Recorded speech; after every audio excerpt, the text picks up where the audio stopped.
வெள்ளிக்கிழமை காலையில 7 மணி அப்படிங்கும்போது நாங்கள் கும்பகோணத்தில் இருக்கக்கூடிய திருநாகேஸ்வரர் கோவில் வந்து ரீச் ஆகிட்டோங்க.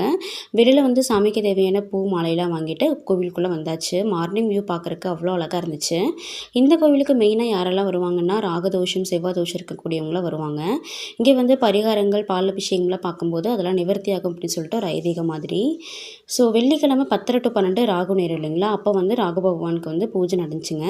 அதில் வந்து சாமிக்கு வந்து பால் அபிஷேகம் பண்ணுவாங்க. அந்த பால் வந்து சாமி சிலை மேலே படும்போது நீல நிறமாக வந்து மாறும்னு சொல்லிட்டு நாங்கள் கேள்வியும் பட்டோம். நேரில் வந்து பார்த்தோம், அதுவுமே கண்டிப்பாக மாறுச்சுங்க. இதெல்லாமே வந்து ஒரு பெரிய அதிசயம் தான். உள்ளே பார்த்தீங்கன்னா காசு குளம்னு சொல்லிட்டு அதுவுமே இருந்துச்சு. அதில் காசு போடும்போது நம்ம வீட்டில் வந்து செல்வம் பெருகும் அப்படிங்கிற மாதிரிலாம் அவர் சொன்னாங்க.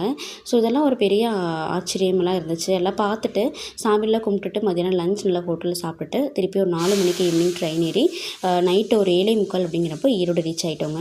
ஸோ இந்த ட்ராவல் வந்து எங்களுக்கு ரொம்ப ஆச்சரியமாகவும் புதுசாகவும் நல்லபடியாக